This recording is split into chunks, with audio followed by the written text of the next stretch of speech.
ਸ਼੍ਰੀ ਵਾਹਿਗੁਰੂ ਸਾਹਿਬ ਜੀ। ਇੱਕ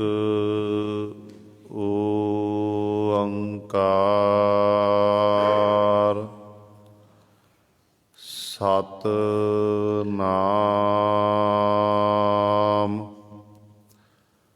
ਕਰਤਾ ਪੁਰਖ ਨਿਰਭਉ ਨਿਰਵੈਰ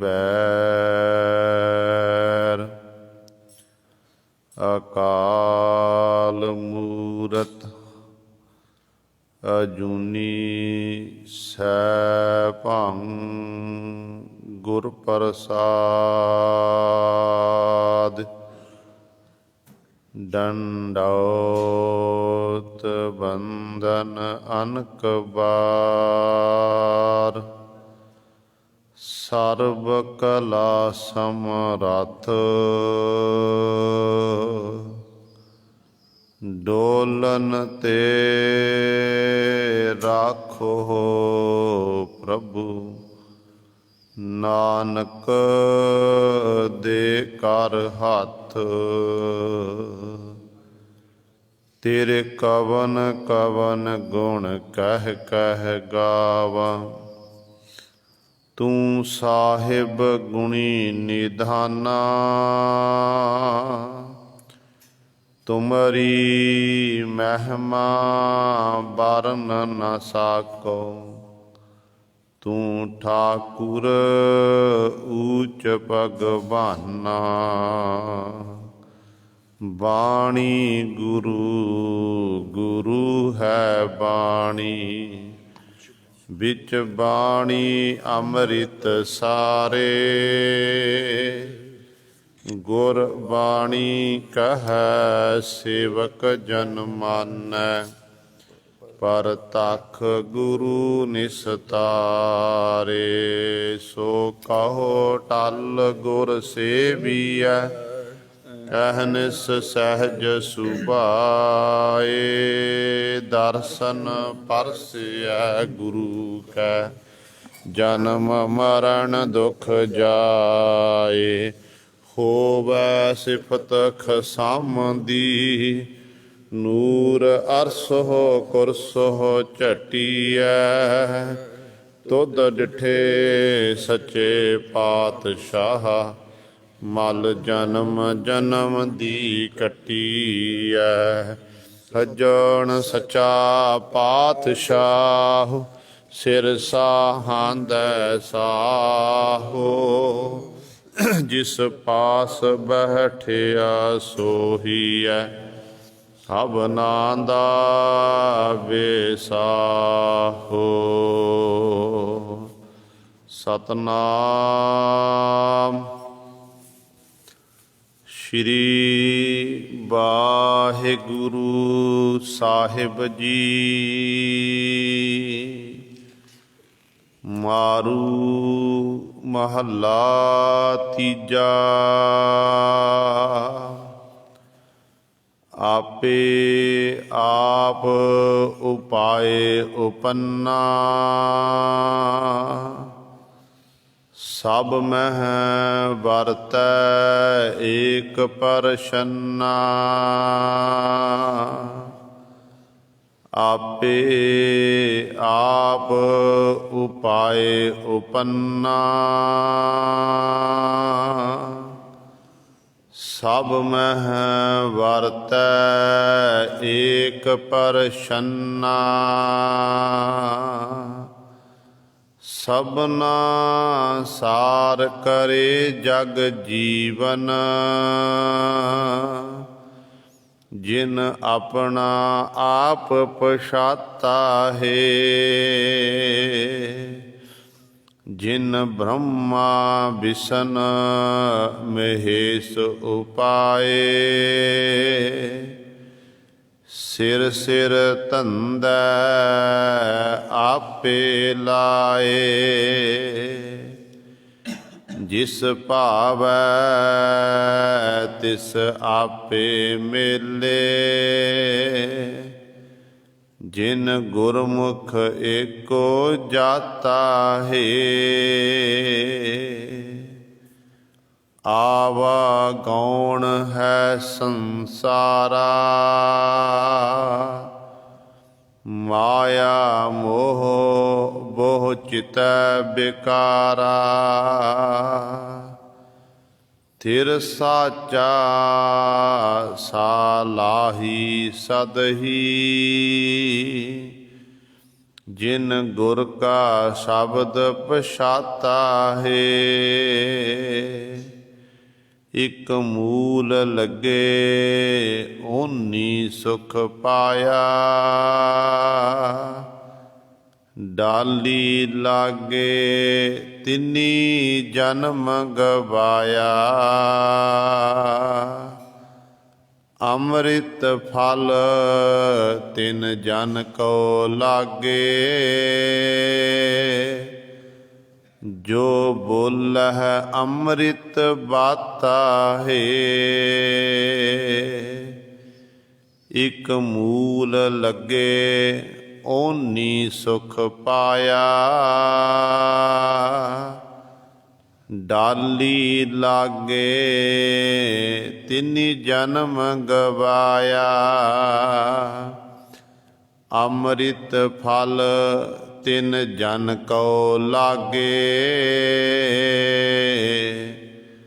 ਜੋ ਬੋਲਹਿ ਅੰਮ੍ਰਿਤ ਬਾਤਾ ਹੈ।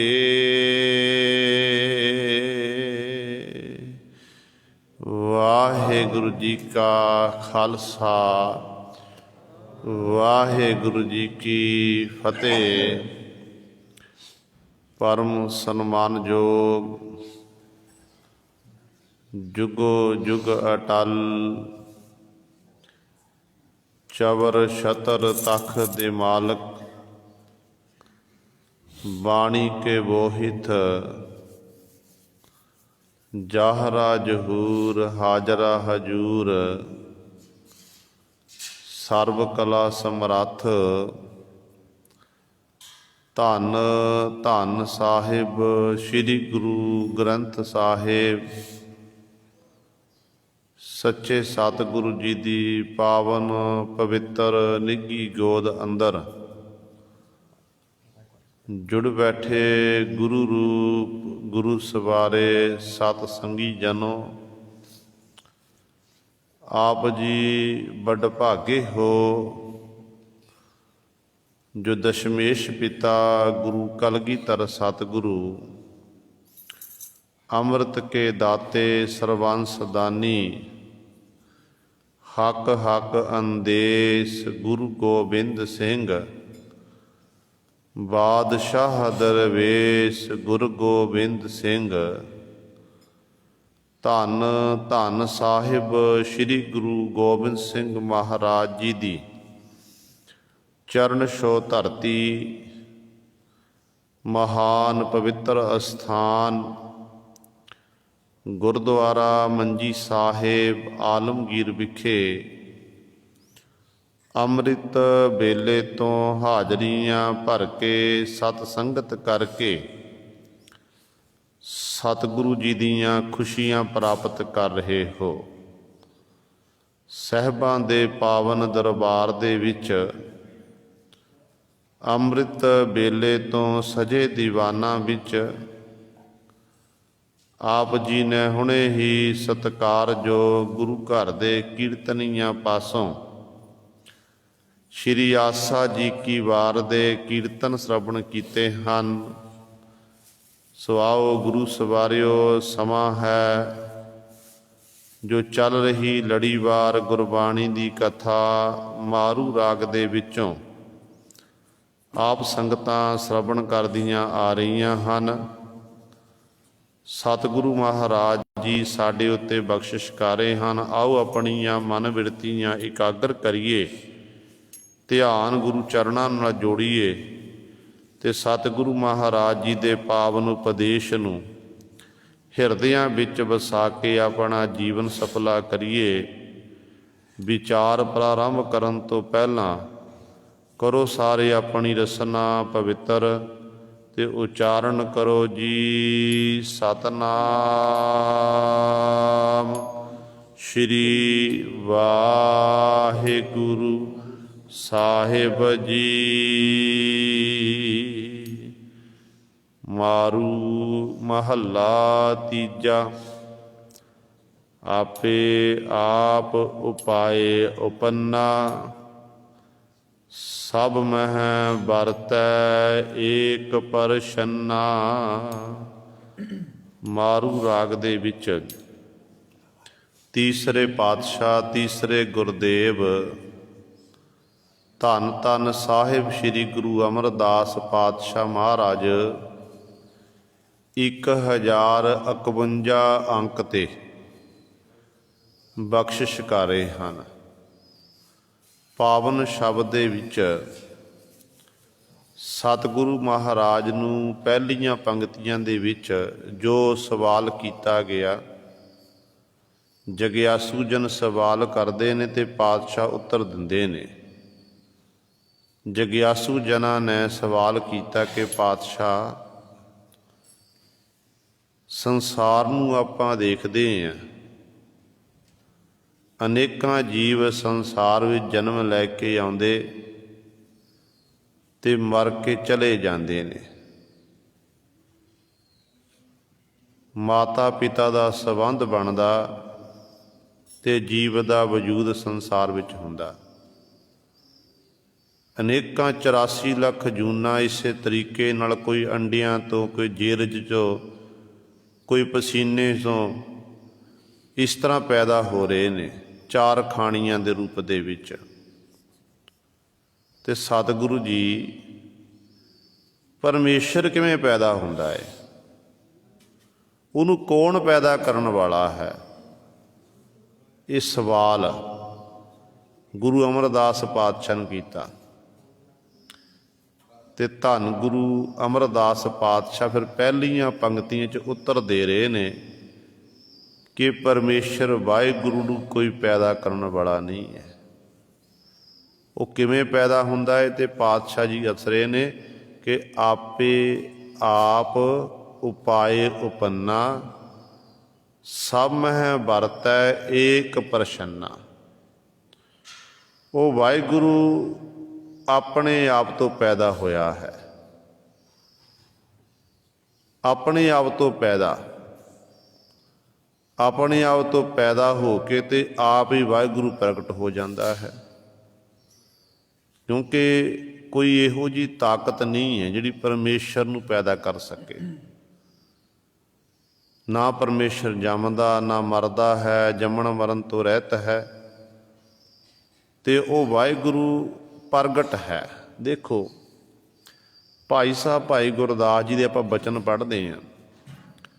ਜਦੋਂ ਭਾਈ ਗੁਰੂ ਨਾਨਕ ਸਾਹਿਬ ਮਹਾਰਾਜ ਦਾ ਸੰਸਾਰ ਵਿੱਚ ਆਉਣਾ ਹੋਇਆ ਤੇ ਭਾਈ ਗੁਰਦਾਸ ਜੀ ਨੇ ਸਤਿਗੁਰੂ ਗੁਰੂ ਨਾਨਕ ਪਾਤਸ਼ਾਹ ਦੇ ਬਾਰੇ ਲਿਖਣਾ ਕੀਤਾ ਕਿ ਸਤਿਗੁਰੂ ਨਾਨਕ ਪ੍ਰਗਟਿਆ, ਮਿਟੀ ਧੁੰਦ ਜਗ ਚਾਨਣ ਹੋਆ, ਜਿਉਂ ਕਰ ਸੂਰਜ ਨਿਕਲਿਆ, ਤਾਰੇ ਛਪ ਅੰਧੇਰ ਪਲੋਆ। ਹੁਣ ਭਾਈ ਗੁਰਦਾਸ ਜੀ ਇੱਥੇ ਸ਼ਬਦ ਵੀ ਵਰਤ ਸਕਦੇ ਸੀ ਕਿ ਸਤਿਗੁਰੂ ਨਾਨਕ ਜਨਮਿਆ।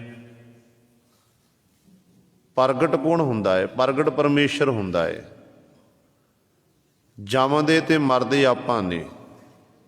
ਜਿਹੜੇ ਰੱਬ ਦੇ ਪਿਆਰੇ ਹੁੰਦੇ ਨੇ ਨਾ, ਪਰਮੇਸ਼ਰ ਜਦੋਂ ਸੰਸਾਰ ਦਾ ਭਲਾ ਕਰਨ ਹਿੱਤ ਕਿਸੇ ਨਾ ਕਿਸੇ ਰੂਪ ਵਿੱਚ ਪ੍ਰਗਟ ਹੁੰਦਾ ਹੈ ਤੇ ਉਹ ਫਿਰ ਸੰਸਾਰ ਵਿੱਚ ਮਾਇਆ ਦੇ ਪ੍ਰਭਾਵ ਦੇ ਨਾਲ ਮਾਤਾ ਦੇ ਗਰਭ ਵਿੱਚ ਸਰੀਰ ਜ਼ਰੂਰ ਪਲਦਾ ਹੈ, ਪਰ ਆਉਂਦੇ ਉਦੋਂ ਨੇ ਸੰਸਾਰ ਜਦੋਂ ਸਮਾਂ ਆਉਣ ਵਾਲਾ ਹੁੰਦਾ, ਜਦੋਂ ਉਦੋਂ, ਕਿਉਂਕਿ ਜਦੋਂ ਗੁਰੂ ਨਾਨਕ ਪਾਤਸ਼ਾਹ ਜੀਵਨ ਪੜ੍ਹਦੇ ਆ ਨਾ ਆਪਾਂ, ਜਨਮ ਸਾਖੀ 'ਚ ਲਿਖਿਆ ਕਿ ਸਤਿਗੁਰੂ ਗੁਰੂ ਨਾਨਕ ਸਾਹਿਬ ਮਹਾਰਾਜ ਮੁਸਕਰਾਏ ਸੀ।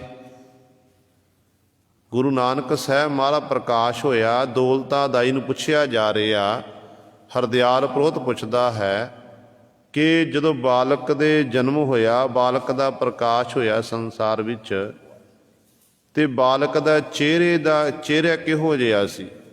ਬਾਲਕ ਰੋਇਆ ਸੀ?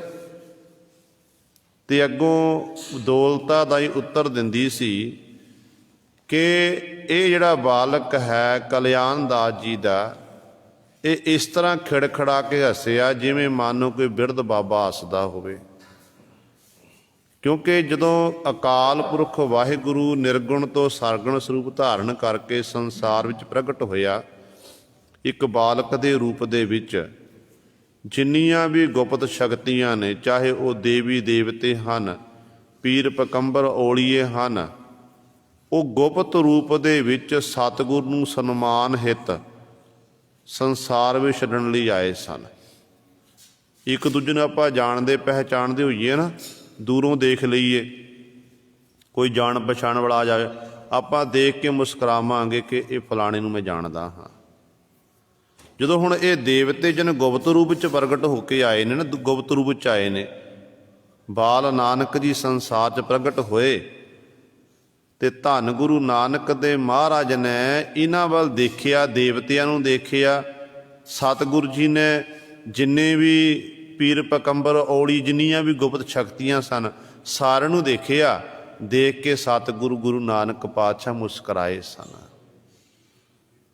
ਸੋ ਉਦੋਂ ਹੀ ਸੰਸਾਰ ਵਿੱਚ ਆਉਣਾ ਹੁੰਦਾ ਏ। ਪਰਮਾਤਮਾ ਦੇ ਪਿਆਰੇ ਜਿਹੜੇ ਹੁੰਦੇ ਨੇ ਨਾ, ਪ੍ਰਭੂ ਪਰਮਾਤਮਾ, ਤੇ ਉਹ ਸੰਸਾਰ ਦੇ ਵਿੱਚ ਪ੍ਰਗਟ ਹੁੰਦੇ ਨੇ, ਪਰਉਪਕਾਰ ਵਾਲੇ ਕਾਰਜ ਕਰਕੇ ਫਿਰ ਸੰਸਾਰ ਤੋਂ ਕੂਚ ਕਰ ਜਾਂਦੇ ਨੇ। ਹੁਣ ਗੁਰੂ ਨਾਨਕ ਸਾਹਿਬ ਮਹਾਰਾਜ ਸਰਗੁਣ ਸਰੂਪ ਨੇ ਪਰਮੇਸ਼ਰ ਦਾ। ਇਸੇ ਤਰ੍ਹਾਂ ਹੀ ਆਪਾਂ ਪੰਜਵੇਂ ਗੁਰ ਦੇ ਮਹਾਰਾਜ ਨੂੰ ਪੁੱਛੀਏ, ਪੰਜਵੇਂ ਗੁਰ ਦੇ ਮਹਾਰਾਜ ਨੇ ਵੀ ਗੁਰੂ ਨਾਨਕ ਸਾਹਿਬ ਮਹਾਰਾਜ ਨੂੰ ਇਹ ਨਹੀਂ ਆਖਿਆ ਕਿ ਜਨਮ ਲੈਣਾ ਕੀਤਾ, ਤੇ ਉਹ ਕਹਿੰਦੇ ਨੇ ਸਤਿਗੁਰੂ ਗੁਰੂ ਨਾਨਕ ਸਾਹਿਬ ਮਹਾਰਾਜ ਪ੍ਰਗਟ ਹੋਏ ਨੇ। ਪਾਤਸ਼ਾਹ ਦਾ ਫਰਮਾਨ, ਸੁਣੀ ਅਰਦਾਸ ਸੁਆਮੀ ਮੇਰਾ, ਸਰਬ ਕਲਾ ਬਣ ਆਈ, ਪ੍ਰਗਟ ਭਈ ਸਗਲੇ ਜੁਗ ਅੰਤਰ, ਗੁਰੂ ਨਾਨਕ ਕੀ ਵਡਿਆਈ। ਇਹ ਗੁਰੂ ਨਾਨਕ ਦੀ ਵਡਿਆਈ ਸੋਭਾ ਸਾਰੇ ਸੰਸਾਰ 'ਚ ਪ੍ਰਗਟ ਹੋ ਗਈ। ਗੁਰੂ ਨਾਨਕ ਜਿਨ ਸੁਣਿਆ ਪੇਖਿਆ, ਸੇ ਫਿਰ ਗਰਭਾਸ ਨ ਭਰਿਆ ਰੇ। ਇੱਥੋਂ ਤੱਕ ਪਾਤਸ਼ਾਹ ਨੇ ਬਚਨ ਕਰਤੇ ਕਿ ਜਿਨ੍ਹਾਂ ਨੇ ਗੁਰੂ ਨਾਨਕ ਨੂੰ ਸੁਣ ਲਿਆ, ਗੁਰੂ ਨਾਨਕ ਨੂੰ ਦੇਖ ਲਿਆ, ਕਹਿੰਦੇ ਫਿਰ ਉਹ ਗਰਭਾਸ ਨਾ ਭਰਿਆ ਰੇ, ਭਾਵ ਉਹ ਜੰਮਣ ਮਰਨ ਵਿੱਚ ਨਹੀਂ ਆਉਂਦਾ, ਉਹ ਜੰਮਣ ਮਰਨ ਤੋਂ ਰਹਿਤ ਹੋ ਜਾਂਦਾ ਹੈ। ਪਰਮੇਸ਼ਰ ਵਾਹਿਗੁਰੂ ਖੁਦ ਭਲੇ ਸੰਸਾਰ ਦਾ ਭਲਾ ਕਰਨ ਵਾਸਤੇ ਸਰਗੁਣ ਸਰੂਪ ਧਾਰਨ ਕਰਕੇ ਆਉਂਦਾ ਹੈ। ਉਹਨੂੰ ਕੋਈ ਪੈਦਾ ਕਰਨ ਵਾਲਾ ਨਹੀਂ ਹੈ। ਇਸ ਕਰਕੇ ਇੱਥੇ ਸਤਿਗੁਰੂ ਕਹਿੰਦੇ ਨੇ ਉਹ ਵਾਹਿਗੁਰੂ ਆਪਣੇ ਆਪ ਤੋਂ ਪੈਦਾ ਹੋਇਆ, ਆਪੇ ਆਪ ਉਪਾਏ ਉਪੰਨਾ। ਜਦੋਂ ਮਨ ਕੀਤਾ ਕਿ ਮੈਂ ਇੱਕ ਤੋਂ ਬਹੁਤੇ ਰੂਪ ਹੋਵਾਂ, ਇੱਕ ਤੋਂ ਬਹੁਤੇ ਰੂਪ ਹੋਣ ਵਾਸਤੇ ਪਰਮੇਸ਼ਰ ਨੇ ਸਭ ਤੋਂ ਪਹਿਲਾਂ ਆਪਣੀ ਮਾਇਆ ਪਸਾਰੀ। ਉਸੇ ਹੀ ਮਾਇਆ ਦੇ ਰਾਹੀਂ ਫਿਰ ਅਨੇਕਾਂ ਜੀਵ ਜੰਤੂ ਪੈਦਾ ਕਰ ਦਿੱਤੇ। ਰੋਜ਼ਾਨਾ ਆਪਾਂ ਪੜ੍ਹਦੇ ਹਾਂ ਜਪਜੀ ਸਾਹਿਬ ਦੀ ਪਾਵਨ ਬਾਣੀ 'ਚ ਪਾਤਸ਼ਾਹ ਬਚਨ ਕਰਦੇ ਨੇ ਕਿ ਏਕਾ ਮਾਈ ਜੁਗਤ ਬਿਆਈ, ਤਿੰਨ ਚੇਲੇ ਪਰਵਾਨ, ਇੱਕ ਸੰਸਾਰੀ ਇੱਕ ਭੰਡਾਰੀ, ਇੱਕ ਲਾਏ ਦੀਵਾਨ, ਜਿਵਤ ਸੁਭਾਵੈ ਤਿਵੈ ਚਲਾਵੈ, ਜਿਵ ਹੋਵੈ ਫੁਰਮਾਨ।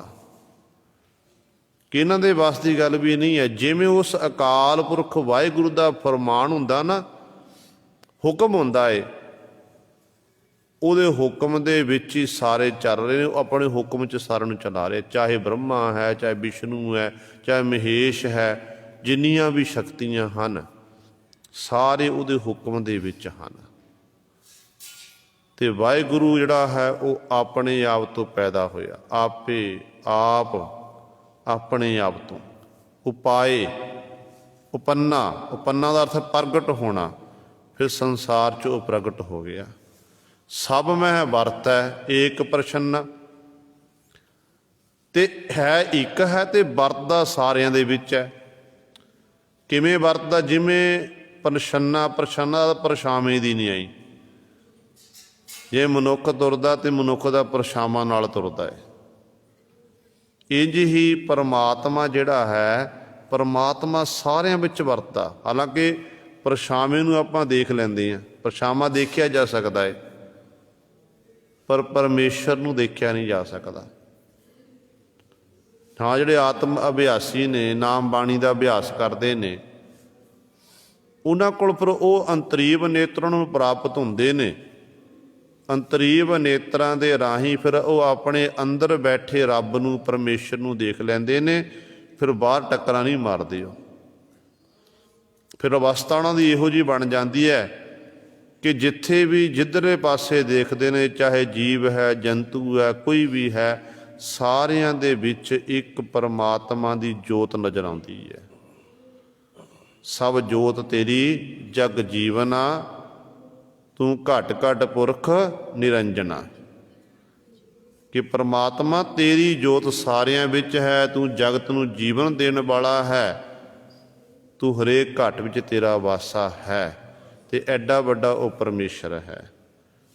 ਤੇ ਉਹ ਪਰਮੇਸ਼ਰ ਫਿਰ ਜੀਵਾਂ ਦੇ ਅੱਗੇ ਕਿਹੜੇ ਕਿਹੜੇ ਕੰਮ ਕਰਦਾ ਏ। ਤੇ ਪਾਤਸ਼ਾਹ ਅਗਲੀ ਪੰਕਤੀ ਬਖਸ਼ਿਸ਼ ਕਰਦੇ ਹਨ, ਸਭਨਾ ਸਾਰ ਕਰੇ ਜਗ ਜੀਵਨ, ਜਿਨ ਆਪਣਾ ਆਪ ਪਛਾਤਾ ਹੈ। ਸਤਿਗੁਰੂ ਜੀ ਅਗਲੀ ਪੰਕਤੀ ਬਖਸ਼ਿਸ਼ ਕਰਦੇ ਨੇ ਕਿ ਉਹ ਪਰਮਾਤਮਾ ਸਾਰਿਆਂ ਦੀ ਸੰਭਾਲ ਕਰਦਾ, ਜਗਤ ਨੂੰ ਜੀਵਨ ਦੇਣ ਵਾਲਾ। ਜਿਸ ਜੀਵ ਨੇ, ਜਿਸ ਪ੍ਰਭੂ ਨੇ, ਜਿਸ ਜੀਵ ਨੇ ਆਪਣਾ ਆਪ ਪਛਾਤਾ ਹੈ, ਆਪਣੇ ਆਪ ਨੂੰ ਪਹਿਚਾਨਣ ਕਿ ਮੈਂ ਕੀ ਹਾਂ, ਕਾਹਦੇ ਲਈ ਆ, ਕਿੱਥੋਂ ਆਇਆ ਹਾਂ, ਜਿਹਨੇ ਇਹ ਕੋਸ਼ਿਸ਼ ਕੀਤੀ ਹੈ। ਕਹਿੰਦੇ ਉਹ ਪਰਮਾਤਮਾ ਵਾਹਿਗੁਰੂ ਜਿੰਨੇ ਵੀ ਸੰਸਾਰ ਦੇ ਜੀਵ ਨੇ, ਚਾਹੇ ਜਲਾਂ ਵਿੱਚ ਰਹਿਣ ਵਾਲੇ ਨੇ, ਚਾਹੇ ਧਰਤੀ ਉੱਤੇ ਰਹਿਣ ਵਾਲੇ, ਚਾਹੇ ਆਕਾਸ਼ ਵਿੱਚ ਰਹਿਣ ਵਾਲੇ ਨੇ, ਚਾਹੇ ਪਤਾਲ ਵਿੱਚ ਰਹਿਣ ਵਾਲੇ ਨੇ, ਸਾਰਿਆਂ ਦੀ ਰੋਜੀ ਰੋਟੀ ਦਾ ਪ੍ਰਬੰਧ ਵਾਹਿਗੁਰੂ ਆਪ ਕਰਦਾ ਹੈ। ਆਪਾਂ ਰੋਜ਼ਾਨਾ ਪੜ੍ਹਦੇ ਹਾਂ, ਕਹਿੰਦੇ ਨੇ ਊਡੇ ਊਡ ਆਵੈ ਸੈ ਕੋਸਾ, ਤਿਸ ਪਾਛੈ ਬਚਰੇ ਸ਼ਰਿਆ, ਤਿਨ ਕਵਣ ਖਲਾਵੈ ਕਵਣ ਚੁਗਾਵੈ, ਮਨ ਮਹਿ ਸਿਮਰਨ ਕਰਿਆ। ਸਿਰ ਸਿਰ ਰਿਜਕ ਸੰਬਾਹੇ ਠਾਕੁਰ, ਕਾਹੇ ਮਨ ਪੋ ਕਰਿਆ। ਕੂੰਜਾਂ ਦੀ ਡਾਰ ਉੱਡ ਕੇ ਆਉਂਦੀ, ਆਪਣੇ ਬੱਚਿਆਂ ਨੂੰ ਪਿੱਛੇ ਛੱਡ ਆਉਂਦੀ ਹੈ। ਹਜ਼ਾਰਾਂ ਮੀਲ ਦੀ ਦੂਰੀ 'ਤੇ ਪਹੁੰਚ ਜਾਂਦੀਆਂ ਹਨ, ਅਤੇ ਬੱਚਿਆਂ ਨੂੰ ਪਿੱਛੋਂ ਕੌਣ ਚੋਗਾ ਖਿਲਾਉਂਦਾ, ਕੌਣ ਖਿਲਾਉਂਦਾ ਏ। ਅਸਲ ਵਿੱਚ ਸਿਮਰਨ ਦੀ ਤਾਕਤ ਦੇ ਰਾਹੀਂ ਹੀ ਉਹਨਾਂ ਤੱਕ ਭੋਜਨ ਪਹੁੰਚ ਰਿਹਾ ਹੈ। ਭਾਵ ਕਹਿਣ ਦਾ ਕਿ ਪਰਮੇਸ਼ਰ ਵਾਹਿਗੁਰੂ ਖੁਦ ਪਾਲਣਾ ਕਰ ਰਿਹਾ ਹੈ। ਕਲਗੀਧਰ ਪਾਤਸ਼ਾਹ ਮਹਾਰਾਜ ਨੂੰ ਪੁੱਛੋ, ਦਸ਼ਮੇਸ਼ ਪਿਤਾ ਮਹਾਰਾਜ ਕਹਿੰਦੇ ਨੇ ਕਿ ਦੀਨਨ ਕੀ ਪ੍ਰਤਪਾਲ ਕਰੈ ਨਿਤ, ਸੰਤ ਉਬਾਰ ਗਨੀ ਮਨ ਗਾਰੈ, ਪਛ ਪਸ਼ੂ ਨਗ ਨਾਗ ਨਰਾਧਪ, ਸਰਬ ਸਮੈ ਸਭ ਕੋ ਪ੍ਰਤਪਾਰੈ, ਪੋਖਤ ਹੈ ਜਲ ਮੈਂ ਥਲ ਮੈਂ, ਕਲ ਕੇ ਨਹੀਂ ਕਰਮ ਵਿਚਾਰੈ, ਦੀਨ ਦਿਆਲ ਦਇਆ ਨਿਧ, ਦੋਖਨ ਦੇਖਤ ਹੈ ਪ੍ਰਦੇਤ ਨਾ ਹਾਰੈ। ਇੱਥੋਂ ਤੱਕ ਗੁਰੂ ਕਲਗੀਧਰ ਪਾਤਸ਼ਾਹ ਨੇ ਵਚਨ ਕਰਦੇ, ਕਹਿੰਦੇ ਨੇ ਰੋਖ ਰੁਹਾਨ ਕੀ ਰੋਜੀ ਨਾ ਟਾਰੈ। ਰੋਖ ਰੁਹਾਨ ਨਾਮ ਇੱਕ ਪੰਛੀ ਹੋਇਆ, ਜਿਹਦੇ ਬਾਬਤ ਵਿਦਵਾਨ ਲਿਖਦੇ ਨੇ, ਕਹਿੰਦੇ ਇਹਦਾ ਜਿਹੜਾ ਭੋਜਨ ਹੈ ਨਾ, ਉਹ ਸ਼ੇਰ ਦੇ ਜਵਿਆੜੇ ਦੇ ਵਿੱਚ ਹੈ। ਜਿੱਥੇ ਸ਼ੇਰ ਜਾ ਕੇ ਬਹਿੰਦਾ, ਇਹ ਮਗਰ ਦੇ ਕੋਲ ਬੈਠਦਾ, ਦਰਖਤ ਉੱਤੇ ਬੈਠ ਜਾਂਦਾ ਅਤੇ ਉਡੀਕ ਕਰਦਾ ਜਦੋਂ ਸ਼ੇਰ ਉਵਾਸੀ ਲੈਂਦਾ ਹੈ। ਅਤੇ ਇੰਨੇ ਸਮੇਂ ਦੇ ਵਿੱਚ ਸ਼ੇਰ ਦੇ ਜਵਿਆੜੇ ਦੇ ਜਾ ਕੇ ਇਹ ਪ੍ਰਵੇਸ਼ ਹੁੰਦਾ, ਮਾਸ ਦੀ ਬੋਟੀ ਭਰ ਕੇ ਇਹ ਬਾਹਰ ਨਿਕਲ ਆਉਂਦਾ। ਅਤੇ ਕਲਗੀਧਰ ਪਾਤਸ਼ਾਹ ਮਹਾਰਾਜ ਕਹਿੰਦੇ ਉਹ ਰੋਖ ਰੁਹਾਨ ਨਾਮ ਜਿਹੜਾ ਪੰਛੀ ਹੈ ਭਾਈ, ਉਹਦੀ ਰੋਜੀ ਰੋਟੀ ਨਹੀਂ ਪਰਮਾਤਮਾ ਨੇ ਟਾਲਣਾ ਕੀਤੀ। ਇਹ ਜੀਵ ਤੈਨੂੰ ਤਾਂ ਦਸਾਂ ਨੋਹਾਂ ਦੀ ਕਿਰਤ ਕਰਨ ਲਈ ਪਰਮਾਤਮਾ ਨੇ 2 ਹੱਥ ਦੇਣਾ ਕੀਤੇ ਨੇ, ਤੂੰ ਕਿਉਂ ਘਬਰਾਉਂਦਾ। ਆਪਾਂ ਡੋਲ ਜਾਂਦੇ ਹਾਂ ਜ਼ਿੰਦਗੀ 'ਚ ਵਿਚਰਦਿਆਂ ਹੋਇਆਂ, ਕਈ ਵਾਰੀ ਦੁੱਖ ਆਉਂਦੇ ਨੇ ਅਤੇ ਕਈ ਵਾਰੀ ਫਿਰ ਸੁੱਖ ਆ ਜਾਂਦੇ ਨੇ। ਕਈ ਵਾਰੀ ਐਸਾ ਹੁੰਦਾ ਇੱਕ 36 ਪ੍ਰਕਾਰ ਦੇ ਪਕਵਾਨ ਛਕਣ ਲਈ ਮਿਲ ਜਾਂਦੇ ਨੇ, कई वारी गुरु सवारे इहो जिहा समां भी आउंदा जिंदगी 'च विचरदिਆਂ ਹੋਇਆਂ कि 2 ਸਮੇਂ ਦਾ ਪ੍ਰਸ਼ਾਦਾ ਮਸਾ ਬਣਦਾ है, पर उदों डोलना नहीं चाहिए। उदों बाबा फरीद साहबान जी के बचन याद कर लेने चाहिए हैं, जिहदे बाबा फरीद जी कहते हैं ना, फरीदा रुखी सुखी खाए कै ठंडा पानी पियो, देख पराई चौपड़ी ना तरसाए जियो। कि पराई दी रोटी देख के अपना जी ना तरसाना कर, जो तैनू मिल गया तेरे कर्मां च वाहिगुरू ने लिख दिता, बस शुक्र करके वाहिगुरू दा नाम लैके उन्हें छकना कर, धन्नवाद करना कर। ये सोच तैनू तां रुखी सुखी मिल गई।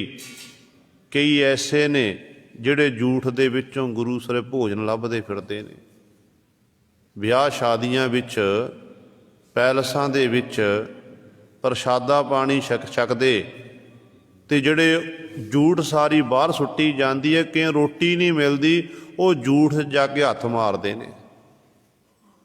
आपां नूं रुखी सुखी मिल गई, शुक्र है दाते दा, धन्नवाद करना चाहिए। कई ऐसे ने जिन्हां थावां ते काल पै जांदे ने ते कई फसलां नहीं होणीआं। पुराने समय की आपां गल करिए, अजकल तो बुद्ध की बख्शिश बड़ी है, फसलां नहीं होणीआं ते उन्हां नगरां च काल पै जाना, पर वो ना शुक्र ही नहीं बनते, परमात्मा का शुक्र करते सी।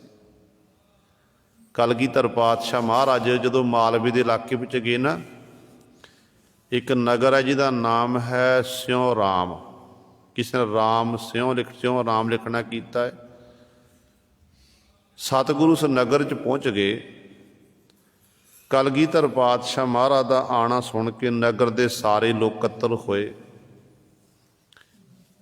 ते नगर च काफ़ी समय तो काल पिया होया सी, बरखा नहीं हुई। क्योंकि पुरानी जिहड़ी खेती सी ना, वो बरखा ते निर्भर सी। बरखा होगी फसल हो जाती सी, जे बरखा ना फसल नहीं हुंदी सी। दशमेश पिता महाराज जी जदों पहुँचे ने, नगर के लोग सारे कत्ल होए। गुरु पातशाह चरणों च मत्था टेकिया, दीवान सज गए। फिर सतगुरु महाराज के चरणों च बेनती की कि पातशाह, नगर च काफ़ी समय तो काल पिया होया, साडे नगर के लोगों की इन्नी समर्था नहीं है कि एक थां ते लंगर कत्तर करके तैयार करके आपदे ਸਿੰਘਾਂ ਨੂੰ संगतां ਨੂੰ छकाया जावे। ते पातशाह साडी बेनती है कि आप जी एक एक सिंह दे घर एक एक दो सिंह भेजना करो, एक एक दो भेजो, ताकि वो लंगर पानी छक लैण, जो रुखी सुखी होवेगी सतगुरु आप की रजा दे विच। कलगीधर पातशाह कहना ठीक है भाई, इस तरह करना करो। ਸਿੰਘਾਂ ਨੂੰ कह दिता कि भाई एक एक दो सिंह एक एक सिंह दे घर जाना करो। ते सिंह इस तरह गए ने। एक सिंह सी ना, ਸਿੰਘਾਂ जिहदा नाम है भाई गज्जा सिंह, इतिहासकारां ने गज्जा सिंह लिखना कीता है। कहंदे ये भाई गज्जा सिंह एक सिख दे घर गया। वो सिख दी जिहड़ी घर दी हालत सी बड़ी तरसयोग सी। जंड दीयां फलियां खेतां 'ਚ तोड़ियां भिओ के रख दित्तियां ते होर घर विच कुछ भी नहीं सी, उही सिख नूं छकाणा कीतियां। ते सिख ने गुरु का नाम लैके सतगुरु चेते करके वो जंड दीयां फलियां खा लियां, रुखी सुखी खाए कै ठंडा पानी पियो, उत्तों दी जल छक लिया। रात लंघ गई, सवेर का समा होया। कलगीधर पातशाह महाराज दे दीवान सज गए। सजे हुए दीवानां विच संगतां सतगुर की हजूरी विच आके बैठ गईयां, सिंह भी बैठ गए। अंतरजामी सतगुरु खेडां जाणदे ने, दिलां दियां जाणदे हन पातशाह। अज दशमेश पिता महाराज बचन कर रहे ने, कहंदे ਸਿੰਘੋ दसो भाई रात तुसीं की छकना कीता। कल्ले कल्ले सिंह नूं पुछदे ने। ਤੇ ਸਿੰਘ ਅੱਗੋਂ ਉੱਤਰ ਦਿੰਦੇ ਨੇ। ਕੋਈ ਕਹਿੰਦਾ ਪਾਤਸ਼ਾਹ ਅੱਜ ਫਲਾਣੇ ਘਰ ਫਲਾਣੀ ਸਬਜ਼ੀ ਬਣੀ ਸੀ, ਫਲਾਣੀ ਦਾਲ ਬਣੀ ਸੀ। ਕੋਈ ਕਹਿੰਦਾ ਸੀ ਪਾਤਸ਼ਾਹ ਫਲਾਣੇ ਨੇ ਖੀਰ ਬਣਾਉਣਾ ਕੀਤੀ, ਫਲਾਣੇ ਨੇ ਆਹ ਸੇਵਾ ਕੀਤੀ ਹੈ। ਤੇ ਵਾਰੀ ਆ ਗਈ ਭਾਈ ਗੱਜਾ ਸਿੰਘ ਦੀ। ਕਹਿਣ ਲੱਗੇ ਸਿੰਘਾ ਦੱਸ ਤੂੰ ਕੀ ਛਕਣਾ ਕੀਤਾ। ਤੇ ਅੱਗੋਂ ਭਾਈ ਗੱਜਾ ਸਿੰਘ ਕਹਿਣ ਲੱਗਿਆ ਕਿ ਪਾਤਸ਼ਾਹ ਜੋ ਅੱਜ ਛਕਿਆ ਨਾ ਪਹਿਲਾਂ ਕਦੇ ਨਹੀਂ ਛਕਿਆ। ਛਕ ਕੇ ਤ੍ਰਿਪਤ ਹੋ ਗਿਆ ਪਾਤਸ਼ਾਹ। ਸਤਿਗੁਰੂ ਕਹਿਣ ਲੱਗੇ ਛਕਣਾ ਕੀ ਕੀਤਾ, ਦੱਸ ਕਿਹੜਾ ਪਦਾਰਥ ਛਕ ਲਿਆ। ਤੇ ਸਿੰਘ ਅੱਗੋਂ ਫੇਰ ਆਖੇ ਕਹਿਣ ਲੱਗਿਆ ਪਾਤਸ਼ਾਹ ਜੋ ਛਕਿਆ ਛਕ ਕੇ ਬੜਾ ਆਨੰਦ ਆਇਆ, ਪਹਿਲਾਂ ਇਹੋ ਜਿਹਾ ਰਸ ਵਾਲਾ ਪਦਾਰਥ ਨਹੀਂ ਛਕਣਾ ਕੀਤਾ। ਤੇ ਜਿਹੜੇ ਨਾਲ ਦੇ ਸਿੰਘ ਸੀ ਨਾ, ਉਹ ਸਿੰਘ ਆਪਸ ਵਿੱਚ ਗੱਲਾਂ ਬਾਤਾਂ ਕਰਨ ਲੱਗ। ਕਹਿਣ ਲੱਗੇ ਭਾਈ ਗੁਰੂ ਗੋਬਿੰਦ ਸਿੰਘ ਮਹਾਰਾਜ ਦਾ ਨਿਕਟ ਵਰਤੀ ਸਿੱਖ ਹੈ, ਤੇ ਸਤਿਗੁਰੂ ਨੇ ਕਿਸੇ ਚੰਗੇ ਸਿੱਖ ਦੇ ਘਰ ਭੇਜ ਦਿੱਤਾ ਹੋਵੇਗਾ ਜਿੱਥੇ ਖੀਰ ਪੂੜੇ ਇਤਿਆਦਿਕ ਬਣੇ ਹੋਣਗੇ, ਚੰਗੇ 36 ਪ੍ਰਕਾਰ ਦੇ ਪਕਵਾਨ ਛਕੇ ਨੇ, ਤੇ ਕਹਿ ਰਿਹਾ ਕਿ ਪਾਤਸ਼ਾਹ ਛਕ ਕੇ ਬੜਾ ਰਸ ਆਇਆ। ਹੁਣ ਜਦੋਂ ਸਤਿਗੁਰੂ ਮਹਾਰਾਜ ਪੁੱਛ ਰਹੇ ਨੇ, ਸੰਗਤ ਦੇ ਵਿੱਚ ਉਹ ਸਿੰਘ ਵੀ ਬੈਠਾ ਜਿਹਦੇ ਸਿੰਘ ਦੇ ਘਰ ਵਿੱਚ ਜਾ ਕੇ ਸਿੱਖ ਨੇ ਪ੍ਰਸ਼ਾਦਾ ਛਕਣਾ ਕੀਤਾ ਸੀ। ਜੋ ਤੀਜੀ ਵਾਰੀ ਪੁੱਛਿਆ ਤੇ ਭਾਈ ਗੱਜਾ ਸਿੰਘ ਨੇ ਫਿਰ ਇਨਕਾਰ ਕੀਤਾ, ਤੇ ਉਹ ਸਿੱਖ ਉੱਠ ਕੇ ਖਲੋ ਗਿਆ, ਹੱਥ ਜੋੜੇ, ਕਹਿਣ ਲੱਗਾ ਪਾਤਸ਼ਾਹ ਮੈਂ ਦੱਸਦਾ ਕੀ ਛਕਾਣਾ ਕੀਤਾ ਇਹਨੂੰ ਮੈਂ। ਸੱਚੇ ਪਾਤਸ਼ਾਹ ਘਰ ਦੀ ਹਾਲਤ ਤਰਸਯੋਗ, ਕਾਲ ਪਿਆ ਹੋਇਆ, ਮੁੱਠੀ ਪਰ ਦਾਣੇ ਵੀ ਘਰ ਵਿੱਚ ਨਹੀਂ ਸੀ। ਤੇ ਸਤਿਗੁਰੂ ਮੈਂ ਸਿੰਘ ਨੂੰ ਘਰ ਦੇ ਵਿੱਚ ਲੈ ਕੇ ਗਿਆ, ਮੇਰੇ ਘਰ ਵਿੱਚ ਹੋਰ ਕੁਝ ਨਹੀਂ ਸੀ। ਮੈਂ ਖੇਤ ਗਿਆ, ਜੰਡ ਦੀਆਂ ਫਲੀਆਂ ਤੋੜਨਾ ਕੀਤੀਆਂ, ਉਹਨੂੰ ਭਿਓ ਕੇ ਰੱਖ ਦਿੱਤਾ, ਤੇ ਸਵੇਰ ਵੇਲੇ ਸਿੱਖ ਨੂੰ ਇਹੀ ਛਕਾਣਾ ਕੀਤੀਆਂ ਨੇ।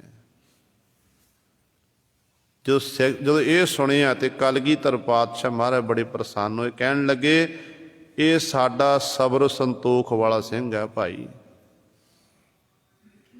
ਇਹ ਹੈ ਸਬਰ ਸੰਤੋਖ। ਰੁੱਖੀ ਸੁੱਖੀ ਖਾਏ ਕੈ ਠੰਡਾ ਪਾਣੀ ਪੀਓ, ਦੇਖ ਪਰਾਈ ਚੋਪੜੀ ਨਾ ਤਰਸਾਏ ਜੀਓ। ਤੇ ਇਸ ਤਰ੍ਹਾਂ ਗੁਰੂ ਸਰੇ ਉਹ ਜੋ ਮਿਲ ਗਿਆ ਉਸ ਨੂੰ ਪ੍ਰਾਪਤ ਕਰਕੇ ਵਾਹਿਗੁਰੂ ਦਾ ਸ਼ੁਕਰ ਕਰਨਾ, ਵਾਹਿਗੁਰੂ ਦਾ ਧੰਨਵਾਦ ਕਰਨਾ। ਪੁਰਾਤਨ ਸਿੰਘਾਂ ਦਾ ਜੀਵਨ ਇਹੋ ਜਿਹਾ ਸੀ।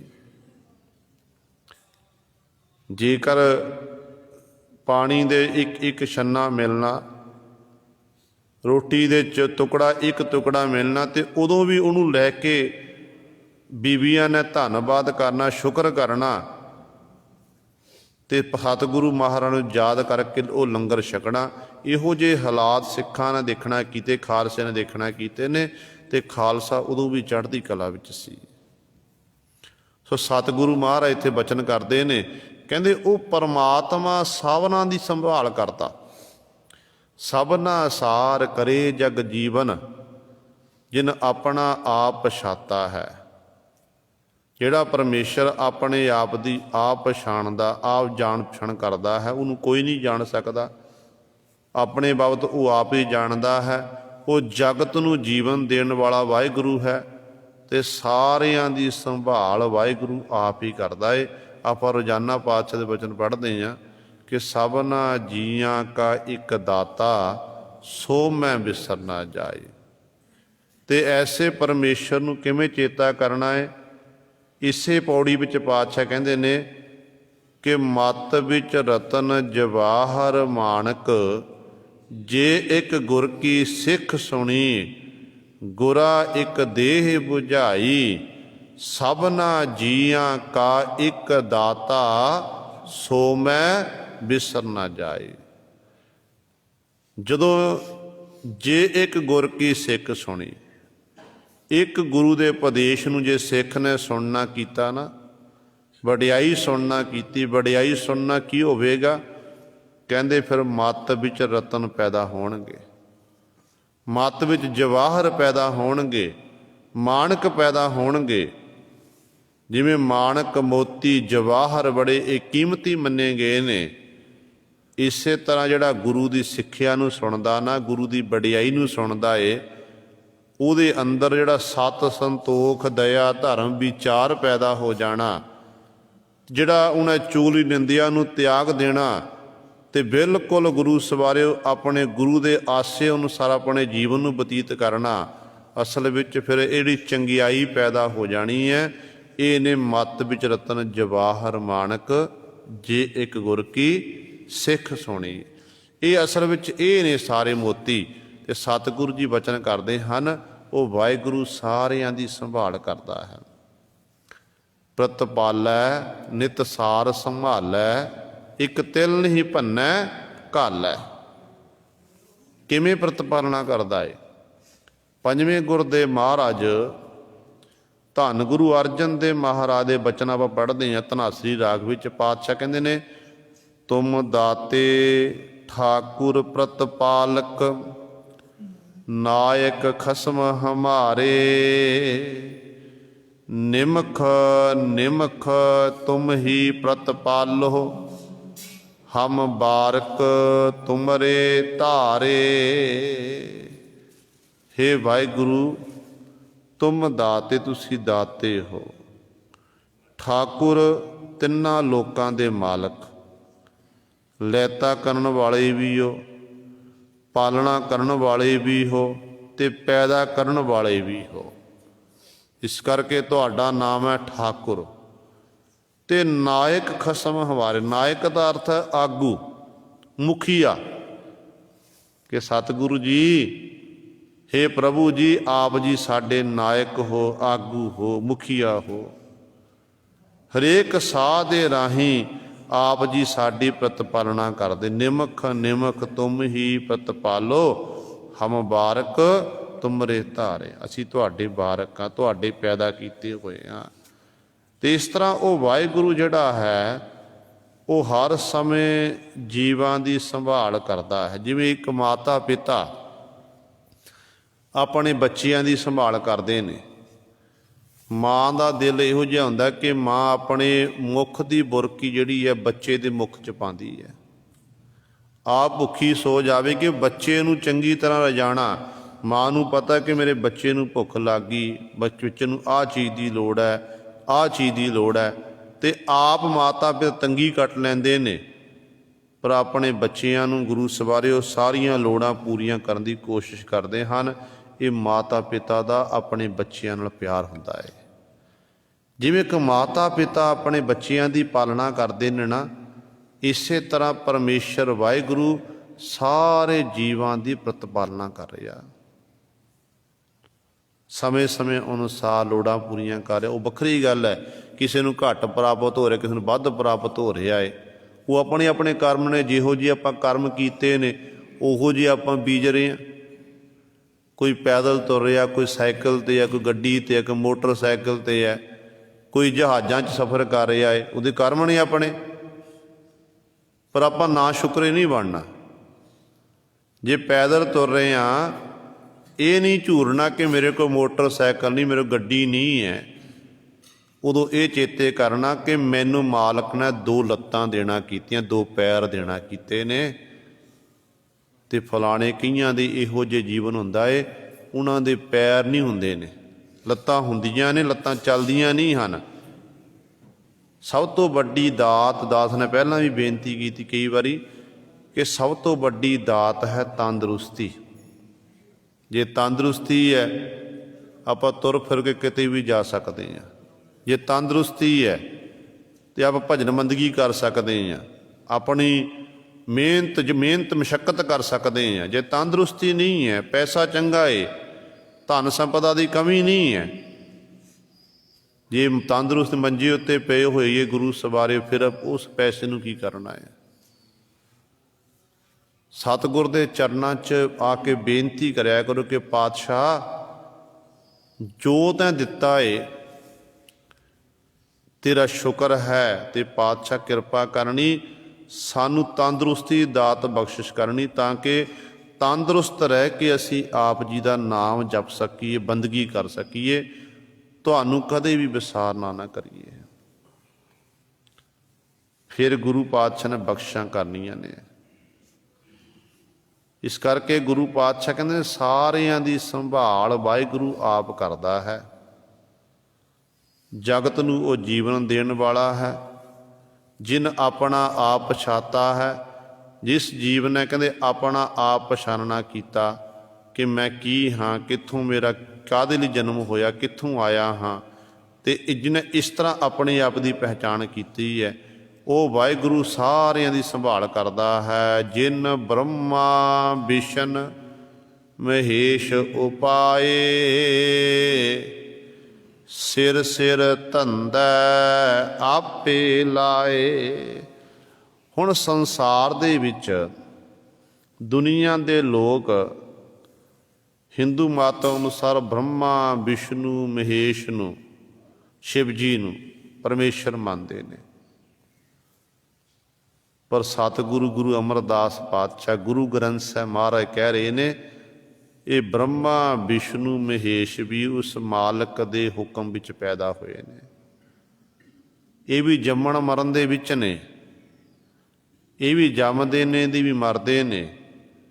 ਜਿਨ ਬ੍ਰਹਮਾ ਵਿਸ਼ਨ ਮਹੇਸ਼ ਉਪਾਏ, ਜਿਸ ਪਰਮੇਸ਼ਰ ਨੇ ਬ੍ਰਹਮਾ ਜੀ ਨੂੰ ਪੈਦਾ ਕਰ ਦਿੱਤਾ, ਜਿਸ ਪਰਮੇਸ਼ਰ ਨੇ ਵਿਸ਼ਨੂੰ ਜੀ ਨੂੰ ਪੈਦਾ ਕਰ ਦਿੱਤਾ, ਜਿਸ ਪਰਮੇਸ਼ਰ ਨੇ ਸ਼ਿਵ ਜੀ ਨੂੰ ਪੈਦਾ ਕੀਤਾ, ਸਿਰ ਸਿਰ ਧੰਦਾ ਆਪੇ ਲਾਏ। ਆਪ ਹੀ ਇਹਨਾਂ ਨੂੰ ਸਿਰੇ ਸਿਰ ਧੰਦੇ ਲਾ ਦਿੱਤਾ। ਆਹਾਰਾਂ ਵਿੱਚ ਇੱਕ ਨੂੰ ਕਹਿ ਦਿੱਤਾ ਕਿ ਤੂੰ ਸੰਸਾਰ ਦੇ ਜੀਵ ਬਣਾਉਣਾ ਕਰ, ਇੱਕ ਨੂੰ ਕਹਿ ਦਿੱਤਾ ਕਿ ਤੂੰ ਰੋਜੀ ਰੋਟੀ ਦੇ, ਇੱਕ ਨੂੰ ਕਹਿ ਦਿੱਤਾ ਕਿ ਤੂੰ ਇਹਨਾਂ ਦਾ ਸੰਘਾਰ ਕਰਨਾ ਕਰ। ਪਰ ਅਸਲ ਵਿੱਚ ਜਦੋਂ ਆਪਾਂ ਗੁਰਚਿੰਤਨ ਨਾਮੇ ਪੁਸਤਕ ਪੰਥ ਰਤਨ ਸੰਤ ਸਿੰਘ ਮਸਕੀਨ ਜੀ ਦੀ ਲਿਖੀ ਹੋਈ ਹੈ, ਉਹਦੇ ਮੁਤਾਬਕ ਉਹ ਲਿਖਦੇ ਨੇ, ਕਹਿੰਦੇ ਬ੍ਰਹਮਾ ਜੀ ਜਦੋਂ ਸੰਸਾਰ 'ਚ ਪੈਦਾ ਹੋਏ, ਬ੍ਰਹਮਾ ਜੀ ਨੇ ਇੱਕ ਖੋਜ ਕੀਤੀ ਕਿ ਜੀਵ ਕਿਵੇਂ ਬਣਦੇ ਨੇ, ਜੀਵ ਕਿਵੇਂ ਬਣਦੇ ਨੇ, ਕਿਵੇਂ ਜੀਵ ਪੈਦਾ ਹੁੰਦੇ ਮਰ ਕੇ ਚਲੇ ਜਾਂਦੇ ਨੇ। ਕਹਿੰਦੇ ਉਹ ਸੰਸਾਰ ਨੂੰ ਭਾਲਣ ਵਾਸਤੇ ਤੁਰ ਪਿਆ। ਬ੍ਰਹਮਾ ਭਾਲਣ ਸ੍ਰਿਸ਼ਟ ਗਿਆ, ਗੁਰਬਾਣੀ ਵੀ ਕਹਿੰਦੀ ਹੈ। ਕਹਿੰਦੇ ਜਦੋਂ ਉਹਨਾਂ ਦੇਖਿਆ ਕਿ ਪਰਮਾਤਮਾ ਤੋਂ, ਪਰਮਾਤਮਾ ਦੀਆਂ ਖੇਡਾਂ ਨੇ, ਪਰਮਾਤਮਾ ਹੀ ਜੀਵਾਂ ਨੂੰ ਪੈਦਾ ਕਰਦਾ, ਪਰਮਾਤਮਾ ਲੈਤਾ ਕਰਨ ਵਾਲਾ, ਅਤੇ ਉਹਨੇ ਫਿਰ ਸੰਸਾਰ ਦੇ ਲੋਕਾਂ ਨੂੰ ਇਹ ਮੈਸੇਜ ਦੇਣਾ ਕੀਤਾ, ਸੁਨੇਹਾ ਦਿੱਤਾ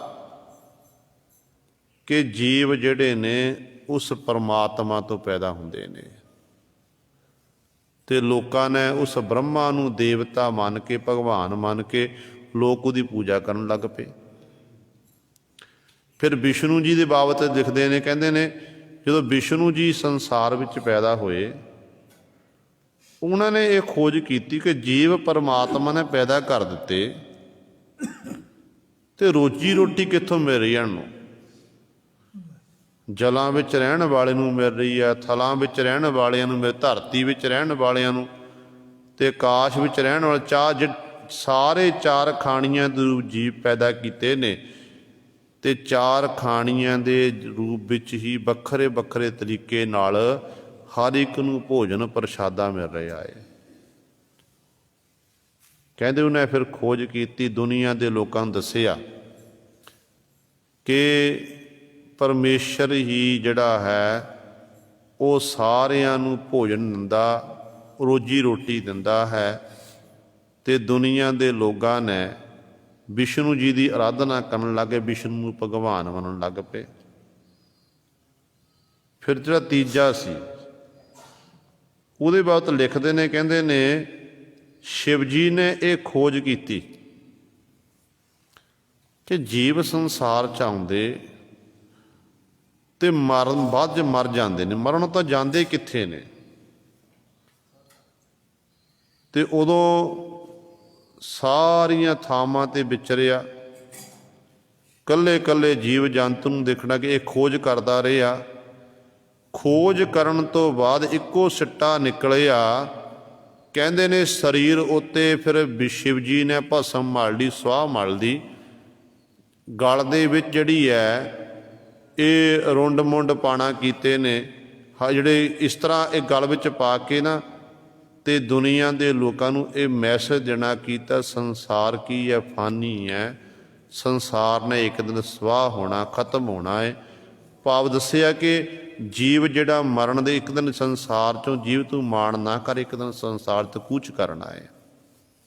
ਪਰ ਪੰਥ ਰਤਨ ਮਸਕੀਨ ਜੀ ਲਿਖਦੇ ਨੇ, ਕਹਿੰਦੇ ਨੇ ਉਦੋਂ ਦੁਨੀਆ ਦੇ ਲੋਕਾਂ ਨੇ ਮਹਾਦੇਵ ਕੋ ਕਹਿਤ ਸਦਾ ਸ਼ਿਵ ਨਿਰੰਕਾਰ ਕਾ ਚੀਨਤ ਨਹਿ ਪਿਵ, ਕਿ ਇਸ ਸ਼ਿਵ ਜੀ ਨੂੰ ਹੀ ਭਗਵਾਨ ਮੰਨ ਕੇ, ਪਰਮੇਸ਼ਰ ਮੰਨ ਕੇ ਦੀ ਪੂਜਾ ਕਰਨ ਲੱਗ ਪਏ।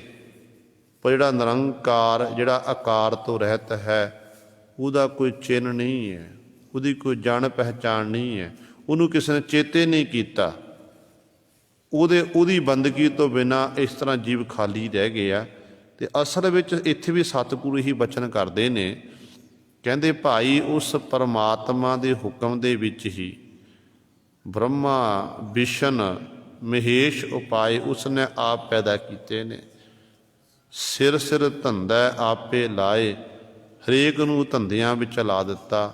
ਇੱਕ ਨੂੰ ਕਹਿ ਦਿੱਤਾ ਤੂੰ ਰੋਜੀ ਰੋਟੀ ਦੇ, ਇੱਕ ਦੀ ਡਿਊਟੀ ਲਾ ਦਿੱਤੀ ਕਿ ਤੂੰ ਜੀਵਾਂ ਨੂੰ ਪੈਦਾ ਕਰ, ਇੱਕ ਦੀ ਡਿਊਟੀ ਲਾ ਦਿੱਤੀ ਕਿ ਸੰਘਾਰ ਕਰਨਾ ਕਰ। ਇਸ ਤਰ੍ਹਾਂ ਇਹਨਾਂ ਸਾਰਿਆਂ ਨੂੰ ਧੰਦਿਆਂ ਵਿੱਚ ਲਾਇਆ ਹੋਇਆ ਹੈ। ਜਿਸ ਭਾਵੈ ਤਿਸ ਆਪੇ ਮੇਲੇ, ਜਿਨ ਗੁਰਮੁਖ ਏਕੋ ਜਾਤਾ ਹੈ। ਗੁਰੂ ਪਾਤਸ਼ਾਹ ਜੀ ਬਖਸ਼ਿਸ਼ ਕਰਦੇ ਨੇ, ਕਹਿੰਦੇ ਜਿਸ ਭਾਵੈ ਤਿਸ ਆ, ਜਿਹੜੇ ਉਸ ਮਾਲਕ ਨੂੰ ਭਾਵੈ ਚੰਗੇ ਲੱਗ ਜਾਂਦੇ ਨੇ, ਤਿਸ ਆਪੇ ਮੇਲੇ, ਫਿਰ ਉਹਨਾਂ ਨੂੰ ਮਾਲਕ ਪਰਮੇਸ਼ਰ ਵਾਹਿਗੁਰੂ ਆਪ ਹੀ ਬਖਸ਼ਿਸ਼ ਕਰਕੇ ਆਪਣੇ ਨਾਲ ਮੇਲ ਲੈਂਦਾ ਹੈ। ਗੁਰੂ ਵਾਲੇ ਬਣਨਾ ਅਸਲ ਵਿੱਚ ਸਾਡੇ ਚੰਗੇ ਭਾਗ ਨੇ, ਪਰਮੇਸ਼ਰ ਦੀ ਸਾਡੇ ਉੱਤੇ ਬਖਸ਼ਿਸ਼ ਹੋ ਰਹੀ ਹੈ ਕਿ ਗੁਰੂ ਪਰਮੇਸ਼ਰ ਨਾਲ ਮਿਲਿਆ ਹੋਇਆ। ਜਿਹੜੇ ਗੁਰੂ ਵਾਲੇ ਬਣਦੇ ਨੇ ਨਾ, ਫਿਰ ਗੁਰੂ ਸਾਹਿਬਾਨ ਜੀ ਉਹਨਾਂ ਨੂੰ ਪਰਮੇਸ਼ਰ ਨਾਲ ਮੇਲਦੇ ਨੇ, ਕਿਉਂਕਿ ਪਰਮੇਸ਼ਰ ਨੂੰ ਚੰਗੇ ਲੱਗੇ ਨੇ। ਇਸ ਕਰਕੇ ਪਾਤਸ਼ਾਹ ਕਹਿੰਦੇ ਉਹਨੂੰ ਵਾਹਿਗੁਰੂ ਆਪ ਹੀ ਮੇਲਦਾ ਆਪਣੇ ਨਾਲ। ਜਿਨ ਗੁਰਮੁਖ ਏਕੋ ਜਾਤਾ ਹੈ, ਕਿਹਨਾਂ ਨੂੰ ਮਿਲਦਾ? ਜਿਨ੍ਹਾਂ ਗੁਰਮੁਖ ਜਨਾਂ ਨੇ ਗੁਰੂ ਦੀ ਸ਼ਰਨ ਤੱਕ ਕੇ, ਗੁਰੂ ਦੀ ਚਰਨ ਸ਼ਰਨ ਵਿੱਚ ਆ ਕੇ ਇੱਕ ਪਰਮੇਸ਼ਰ ਨੂੰ ਜਾਤਾ ਹੈ, ਇੱਕ ਪਰਮੇਸ਼ਰ ਨੂੰ ਜਾਣਨਾ ਕੀਤਾ ਹੈ, ਉਹਨਾਂ ਨੂੰ ਫਿਰ ਮਾਲਕ ਨੇ ਆਪਣੀ ਨਾਲ ਮੇਲ ਲਿਆ ਹੈ। ਆਵਾ ਗੌਣ ਹੈ ਸੰਸਾਰਾ, ਮਾਇਆ ਮੋਹ ਬੋਹ ਚਿਤੈ ਬੇਕਾਰਾ। ਆਵਾ ਗੌਣ ਸੰਸਾਰ ਕੀ ਹੈ? ਆਵਾਗਾਉਣ ਦਾ ਚੱਕਰ, ਸਫ਼ਰ। ਜਨਜੀਵ ਸਫ਼ਰ ਕਰਦਾ, ਸਫ਼ਰ ਮੁੱਕ ਗਿਆ ਤੇ ਫਿਰ ਖਤਮ। ਜੰਮ ਲਿਆ, ਜੰਮ ਕੇ ਸੰਸਾਰ ਵਿੱਚ ਆ ਗਿਆ ਤੇ ਮਰ ਕੇ ਚਲਿਆ ਗਿਆ। ਬਸ ਇਹੀ ਸੰਸਾਰ ਦਾ ਅਸਲੀ ਖੇਡ ਹੈ। ਜਦੋਂ, ਕਿਉਂਕਿ ਹਰ ਇੱਕ ਜੀਵ ਨੇ ਸੰਸਾਰ ਤੋਂ ਕੂਚ ਕਰਨਾ ਹੈ। ਪਰਮਾਤਮਾ ਦੀ ਇਹ ਖੇਡ ਬਣਾਈ ਹੋਈ ਹੈ। ਪਹਿਲਾਂ ਪਰਮਾਤਮਾ ਜੀਵਾਂ ਨੂੰ ਇਸ ਤਰ੍ਹਾਂ ਮੋਹ ਦੀਆਂ ਤੰਦਾਂ ਵਿੱਚ ਬੰਨ੍ਹ ਦਿੰਦਾ, ਅਤੇ ਜੀਵ ਕਹਿੰਦਾ ਮੇਰਾ ਪੁੱਤਰ, ਮੇਰੀ ਧੀ, ਮੇਰੀ ਘਰਵਾਲੀ, ਮੇਰੇ ਮਾਤਾ ਪਿਤਾ, ਮੇਰਾ ਚਾਚਾ, ਮੇਰਾ ਤਾਇਆ, ਮੇਰੇ ਮਿੱਤਰ ਸੱਜਣ। ਪਰ ਜਦੋਂ ਸਮਾਂ ਆਉਂਦਾ ਤੇ ਗੁਰੂ ਸਵਾਰਿਓ, ਫਿਰ ਸਭ ਕੁਝ ਮਿੱਤਰ ਸੱਜਣ ਵੀ ਇੱਥੇ ਰਹਿ ਜਾਂਦੇ ਨੇ, ਚਾਚੇ ਤਾਈ ਵੀ ਇੱਥੇ ਰਹਿ ਜਾਂਦੇ ਨੇ। ਫਿਰ ਜੀਵ ਸੰਸਾਰ ਤੋਂ ਛਿਣ ਮਾਤਰ ਦੇ ਵਿੱਚ ਹੀ ਛੱਡ ਕੇ ਚਲਿਆ ਜਾਂਦਾ। ਛਿਣ ਮਾਤਰ ਜੋ ਸੱਚਾਈ ਹੈ। ਸਤਿਗੁਰੂ ਫਿਰ ਸਮਝਾਉਂਦੇ, ਕਹਿੰਦੇ ਭਾਈ ਸੰਸਾਰ ਆਵਾਗਾਉਣ ਦਾ ਚੱਕਰ ਹੈ। ਜਿੰਨੇ ਵੀ ਆਪਾਂ ਇੱਕ ਦੂਜੇ ਨਾਲ ਮਿਲ ਰਿਹਾ, ਸਾਡਾ ਮਿਲਾਪ ਹੋ ਰਿਹਾ ਹੈ, ਤੇ ਗੁਰੂ ਸਵਾਰੇ ਅਸਲ ਵਿੱਚ ਇਹ ਸੰਜੋਗ ਨੇ। ਸਾਡੇ ਘਰ ਵਾਲੀ ਹੈ, ਘਰ ਵਾਲਾ ਹੈ, ਪਤੀ ਪਤਨੀ ਦਾ ਸੰਜੋਗ ਹੈ। ਕਈ ਵਾਰ ਆਪਾਂ ਦੇਖਦੇ ਹਾਂ ਕਿ ਕਈ ਵਾਰੀ ਪਤੀ ਪਹਿਲਾਂ ਚੜ੍ਹਾਈ ਕਰ ਜਾਂਦਾ, ਪਤਨੀ ਰਹਿ ਜਾਂਦੀ ਹੈ। ਪਤਨੀ ਚੜ੍ਹਾਈ ਕਰਦੀ ਹੈ, ਪਤੀ ਇਕੱਲਾ ਰਹਿ ਜਾਂਦਾ ਹੈ। ਹੈ ਤਾਂ ਸੰਜੋਗ ਨੇ ਨਾ। ਜਦੋਂ ਸੰਜੋਗ ਮੁੱਕ ਗਏ, ਸਫ਼ਰ ਮੁੱਕ ਗਿਆ ਸੰਸਾਰੀ, ਅਤੇ ਉਦੋਂ ਫਿਰ ਗੁਰੂ ਸਵਾਰੇ ਸੰਸਾਰ ਤੋਂ ਕੁਝ ਕਰਕੇ ਉਦੋਂ ਕੋਈ ਰੋਕ ਨਹੀਂ ਸਕਦਾ ਹੈ। ਗੁਰੂ ਨਾਨਕ ਸਾਹਿਬ ਮਹਾਰਾਜ ਜੋ ਜੋਤੀ ਜੋ ਸਮਾਨ ਲੱਗੇ, ਜਗਤ ਮਾਤਾ ਮਾਤਾ ਸੁਲੱਖਣੀ ਜੀ ਧੰਨ ਗੁਰੂ ਨਾਨਕ ਦੇਵ ਮਹਾਰਾਜ ਨੂੰ ਬੇਨਤੀ ਕਰਨ ਲੱਗੀ ਕਿ ਪਾਤਸ਼ਾਹ ਤੁਸੀਂ ਜਾ ਰਹੇ ਹੋ, ਮੈਨੂੰ ਵੀ ਨਾਲ ਲਿਜਾਣਾ ਕਰੋ। ਮਾਤਾ ਸੁਲੱਖਣੀ ਜੀ ਨੇ ਬੇਨਤੀ ਕੀਤੀ ਹੈ, ਪਤੀ ਗੁਰਦੇਵ ਜੀ, ਆਪ ਜੀ ਤੋਂ ਬਿਨਾਂ ਮੇਰਾ ਜੀਵਨ ਕਿਸ ਕੰਮ ਦਾ। ਤੇ ਧੰਨ ਗੁਰੂ ਨਾਨਕ ਦੇ ਮਹਾਰਾਜ ਨੇ ਉਦੋਂ ਬਚਨ ਕੀਤੇ ਮਾਤਾ ਸੁਲੱਖਣੀ ਜੀ ਨੂੰ ਕਿ ਤੁਹਾਡੀ ਪਰਾਲਬਧ ਅਨੁਸਾਰ ਹਾਲੇ ਜਿਹੜੀ ਉਮਰ ਬਾਕੀ ਹੈ, ਕੁਝ ਕੁ ਮਹੀਨਿਆਂ ਦੀ ਉਮਰ ਬਾਕੀ ਹੈ, ਤੁਸੀਂ ਉਹ ਪਰਾਲਬਧ ਅਨੁਸਾਰ ਭੋਗ ਕੇ ਆਉਣਾ ਹੈ, ਫਿਰ ਸਾਡੇ ਨਾਲ ਤੁਹਾਡਾ ਮਿਲਾਪ ਹੋਵੇਗਾ। ਫਿਰ ਮਾਤਾ ਜੀ ਨੇ ਬਾਤ ਸੀ ਛੱਡਿਆ ਸੀ, ਇਸ ਆਪਾ ਇਤਿਹਾਸ ਤੋਂ ਭਲੀ ਪਤਾ ਜਾਣੂ। ਕਿਉਂ ਕਹਿਣ ਦਾ ਭਾਵ ਹੈ ਕਿ ਗੁਰੂ ਨਾਨਕ ਸਾਹਿਬ ਮਹਾਰਾਜ ਆਏ, ਗੁਰੂ ਸਾਹਿਬਾਨ ਜੀ ਸੰਸਾਰ 'ਚ ਆਏ, ਸਮੇਂ ਸਮੇਂ ਅਨੁਸਾਰ ਕੂਚ ਕਰ ਗਏ। ਮਾਤਾਵਾਂ ਪਹਿਲਾਂ ਗਈਆਂ ਜਾਂ ਸਤਿਗੁਰੂ ਪਹਿਲਾਂ ਗਏ ਨੇ। ਹਾਂ, ਛੇਵੇਂ ਪਾਤਸ਼ਾਹ ਮਹਾਰਾਜ ਦਾ ਜੀਵਨ 'ਚ ਗਾਥਾ ਹੁੰਦੀ ਹੈ ਕਿ ਛੇਵੇਂ ਪਾਤਸ਼ਾਹ ਗੁਰੂ ਹਰਗੋਬਿੰਦ ਸਾਹਿਬ ਮਹਾਰਾਜ ਸਮੇਂ ਸਤਿਗੁਰਾਂ ਦੋ ਸਪੁੱਤਰ ਸਤਿਗੁਰਾਂ ਦੇ ਸਮੇਂ ਤੋਂ ਪਹਿਲਾਂ ਚਲੇ ਗਏ। ਪਹਿਲਾ ਪੁੱਤਰ ਬਾਬਾ ਅਟਲ ਜੀ, ਜਿਹਨੇ ਆਪਣੇ ਮਿੱਤਰ ਮੋਹਣ ਨੂੰ ਜਿਉਂਦਾ ਕੀਤਾ ਸੀ ਸ਼ਕਤੀ ਦੇ ਨਾਲ। ਜਦੋਂ ਆਪਾਂ ਅੰਮ੍ਰਿਤਸਰ ਦੀ ਧਰਤੀ 'ਤੇ ਜਾਂਦੇ ਹਾਂ ਅਤੇ ਸੱਤ ਸਥਾਨ ਬਣਿਆ ਸਭ ਤੋਂ ਉੱਚਾ ਸਥਾਨ, ਅਤੇ ਬਾਬਾ ਅਟਲ ਜੀ ਮੋਹਣ ਨੂੰ ਜਿਉਂਦਾ ਕੀਤਾ ਅਤੇ ਪਾਤਸ਼ਾਹ ਨੇ ਆਖਿਆ ਇੱਕ ਮਿਆਨ 'ਚ ਦੋ ਤਲਵਾਰਾਂ ਨਹੀਂ ਰਹਿ ਸੇ, ਜਾਂ ਤੁਸੀਂ ਚਲੇ ਜਾਂ ਸਾਨੂੰ ਜਾਣਦੇ ਹੋ। ਅਤੇ ਬਾਬਾ ਅਟਲ ਜੀ ਨੇ ਸਰੀਰ ਤਿਆਗਿਆ ਸੀ। ਫਿਰ ਦੂਜੀ ਘਟਨਾ ਸਤਿਗੁਰ ਦੇ ਜੀਵਨ 'ਚ ਆਉਂਦੀ ਹੈ। ਅਨੰਦਪੁਰ ਸਾਹਿਬ ਦੀ ਧਰਤੀ ਕੀਰਤਪੁਰ ਸਾਹਿਬ ਵਿਖੇ, ਜਿੱਥੇ ਬਾਬਾ ਗੁਰਦਿੱਤਾ ਜੀ ਦਾ ਸਥਾਨ ਬਣਿਆ, ਵੱਡੇ ਸਾਹਿਬਜ਼ਾਦੇ, ਅਤੇ ਉਸ ਅਸਥਾਨ 'ਤੇ ਬਾਬਾ ਗੁਰਦਿੱਤਾ ਜੀ ਨੇ ਆਪਣੇ ਪੰਜ ਭੂਤੇ ਸਰੀਰ ਨੂੰ ਤਿਆਗਿਆ। ਕਿਉਂ ਤਿਆਗਿਆ ਸੀ? ਪਿਤਾ ਦੇ ਹੁੰਦਿਆਂ ਪੁੱਤਰ ਚਲਿਆ, ਕਿੱਡਾ ਵੱਡਾ ਦੁੱਖ ਹੈ। ਉਦੋਂ ਬ੍ਰਾਹਮਣ ਦੀ ਗਊ ਜਿਉਂਦੀ ਕੀਤੀ ਸੀ, ਅਤੇ ਸਤਿਗੁਰੂ ਆਖਿਆ ਇੱਕ ਮਿਆਨ 'ਚ ਦੋ ਤਲਵਾਰਾਂ ਨਹੀਂ ਰਹਿ ਸਕਦੀਆਂ, ਜਾਂ ਸਾਨੂੰ ਜਾਣ ਦਿਓ ਜਾਂ ਤੁਸੀਂ ਚਲੇ ਜਾਵੋ। ਅਤੇ ਬਾਬਾ ਗੁਰਦਿੱਤਾ ਜੀ ਨੇ ਸਰੀਰ ਤਿਆਗ ਦਿੱਤਾ ਸੀ। ਫਿਰ ਤੀਜੀ ਘਟਨਾ ਛੇਵੇਂ ਪਾਤਸ਼ਾਹ ਮਹਾਰਾਜ ਦੇ ਜੀਵਨ ਦੀ ਜੋ ਹੈ, ਤਿੰਨ ਮਹਿਲ ਸੀ ਧੰਨ ਗੁਰੂ ਹਰਗੋਬਿੰਦ ਸਾਹਿਬ ਮਹਾਰਾਜ ਦੇ। ਮਾਤਾ ਦਮੋਦਰੀ ਜੀ, ਮਾਤਾ ਨਾਨਕੀ ਜੀ ਅਤੇ ਮਾਤਾ ਮਰਵਾਹੀ ਜੀ। ਜਦੋਂ ਸਤਿਗੁਰੂ ਮਹਾਰਾਜ ਮਾਲਵੇ ਦੇ ਇਲਾਕੇ ਦੇ ਵਿੱਚ ਆਪਣੇ ਸਾਂਢੂ ਬਾਬਾ ਸਾਈਂ ਦਾਸ ਦੇ ਗ੍ਰਹਿ ਵਿਖੇ ਪਹੁੰਚੇ ਨੇ ਨਾ, ਇਤਿਹਾਸਕਾਰ ਲਿਖਦੇ ਨੇ ਇਸ ਅਸਥਾਨ 'ਤੇ ਬਾਬਾ ਗੁਰਦਿੱਤਾ ਜੀ ਦਾ ਜਨਮ ਵੀ ਹੋਇਆ ਸੀ। ਦਰੋਲੀ ਭਾਈਕੇ ਵਿਖੇ ਬਾਬਾ ਗੁਰਦਿੱਤਾ ਜੀ ਦਾ ਜਨਮ ਵੀ ਹੋਇਆ ਸੀ, ਅਤੇ ਉਸੇ ਅਸਥਾਨ 'ਤੇ ਹੀ ਵੱਡੇ ਮਾਤਾ ਜੀ ਮਾਤਾ ਦਮੋਦਰੀ ਜੀ ਨੇ ਆਪਣੇ ਪੰਜ ਭੂਤਕ ਸਰੀਰ ਨੂੰ ਤਿਆਗ ਦਿੱਤਾ ਸੀ। ਸਤਿਗੁਰੂ ਬੈਠੇ ਨੇ, ਸਤਿਗੁਰ ਦੇ ਸਨਮੁਖ ਆਪਣੇ ਸਰੀਰ ਨੂੰ ਤਿਆਗ ਦਿੱਤਾ। ਸੋ ਕਹਿਣ ਦਾ ਭਾਵ ਹੈ ਕਿ ਸਮੇਂ ਸਮੇਂ ਅਨੁਸਾਰ ਸੰਬੰਧ ਬਣੇ ਨੇ, ਸੰਜੋਗਾਂ ਕਰਕੇ ਆਪਾਂ ਸਾਰੇ ਇਕੱਠੇ ਹੋਏ ਹਾਂ। ਕੋਈ ਪਹਿਲਾਂ ਚਲਿਆ ਜਾਂਦਾ, ਕੋਈ ਬਾਅਦ ਵਿੱਚ ਚਲਿਆ ਜਾਂਦਾ। ਜਾਣਾ ਹਰ ਇੱਕ ਨਹੀਂ ਹੈ, ਕਿਸੇ ਦੀ ਪੱਕੀ ਏਟ ਨਹੀਂ ਲੱਗੀ ਹੋਈ ਹੈ। ਆਵਾਗੌਣ ਹੈ ਸੰਸਾਰਾ। ਸੰਸਾਰ ਕੀ ਹੈ? ਆਵਾਗੌਣ ਦਾ ਚੱਕਰ ਹੈ। ਜਨਮ ਲੈ ਕੇ ਆ ਗਏ ਅਤੇ ਮਰ ਕੇ ਚਲੇ ਗਏ। ਇਸ ਤਰ੍ਹਾਂ ਸੰਸਾਰ ਦੀ ਇਹ ਦਸਤੂਰ ਹੈ। ਮਾਇਆ ਮੋਹ ਬਹੁ ਚਿਤੈ ਬਿਕਾਰਾ। ਕਹਿੰਦੇ ਹੈ ਤਾਂ ਆਵਾਗੌਣ ਦਾ ਚੱਕਰ ਹੈ, ਪਰ ਜੀਵ ਐਸਾ ਮਾਇਆ ਵਿੱਚ ਗਲਤਾਨ ਹੋਇਆ ਫਿਰਦਾ ਹੈ, ਇਹਨੂੰ ਆਪਣੇ ਅਸਲੇ ਦੀ ਪਹਿਚਾਣ ਹੀ ਨਹੀਂ ਹੈ। ਮਾਇਆ ਦਾ ਮੋਹ ਕਹਿੰਦੇ ਦਿਨੋਂ ਦਿਨ ਵੱਧਦਾ ਜਾ ਰਿਹਾ। ਕਹਿੰਦੇ ਇਹਦੇ ਵਿੱਚ ਹੀ ਆਪਣੇ ਚਿੱਤ ਨੂੰ ਜੋੜਿਆ ਹੋਇਆ, ਵਿਕਾਰਾਂ ਵਿੱਚ ਹੀ ਇਹ ਗਲਤਾਨ ਹੈ। ਇਸ ਤਰ੍ਹਾਂ ਦੀ ਜੀਵ ਦੀ ਹਾਲਤ ਹੈ। ਇਹਦਾ ਮਤਲਬ ਇਹ ਨਹੀਂ ਕਿ ਆਪਾਂ ਕੰਮ ਧੰਦੇ ਨਹੀਂ ਕਰਨੇ, ਕਾਰ ਵਿਹਾਰ ਨਹੀਂ ਕਰਨੇ ਹਨ। ਕਾਰ ਵਿਹਾਰ ਸਾਡੇ ਗੁਰੂ ਪਾਤਸ਼ਾਹ ਕਰਦੇ ਰਹੇ, ਪੁਰਾਤਨ ਸਿੱਖ ਕਰਦੇ ਰਹੇ।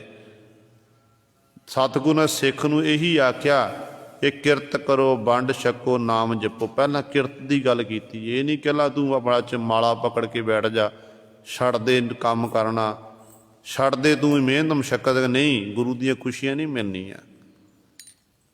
ਗੁਰੂ ਪਾਤਸ਼ਾਹ ਕਹਿੰਦੇ ਤੂੰ ਦਸਾਂ ਨੋਹਾਂ ਦੀ ਕਿਰਤ ਕਰ ਤੇ ਬਿਰਤੀ ਉਸ ਮਾਲਕ ਦੇ ਚਰਨਾਂ ਵਿੱਚ ਲਾ ਕੇ ਰੱਖ। ਕਿਰਤ ਕਰ, ਕਿਰਤ ਕਰਦਿਆਂ ਉਸ ਮਾਲਕ ਨੂੰ, ਗੁਰੂ ਨੂੰ ਚੇਤੇ ਕਰ। ਬਸ ਤੈਨੂੰ ਕਿਰਤ ਕਰਦਿਆਂ ਸਮੇਂ ਗੁਰੂ ਨਾ ਭੁੱਲੇ, ਇਹ ਗੱਲ ਯਾਦ ਰੱਖਣੀ ਹੈ। ਹੁਣ ਗੁਰੂ ਨੂੰ ਕਿਵੇਂ ਚੇਤੇ ਕਰਨਾ? ਆਮ ਤੌਰ 'ਤੇ ਜਦ ਕਿਰਤ ਕਰਾਂਗੇ, ਦੁਕਾਨ ਉੱਤੇ ਬੈਠੇ ਆ, ਫੈਕਟਰੀ 'ਚ ਬੈਠੇ ਆ, ਉੱਥੇ ਗਾਹਕ ਆਉਣਗੇ, ਉੱਥੇ ਆਪਣਾ ਕੰਮ ਚੱਲ ਰਿਹਾ, ਨੌਕਰ ਚਾਕਰ ਕੰਮ ਕਰ ਰਹੇ ਨੇ, ਤੇ ਉੱਥੇ ਦਾ ਧਿਆਨ ਤਾਂ ਕੰਮ ਵੱਲ ਹੈ, ਤੇ ਗੁਰੂ ਨੂੰ ਚੇਤੇ ਕਿਵੇਂ ਕਰਨਾ ਹੈ?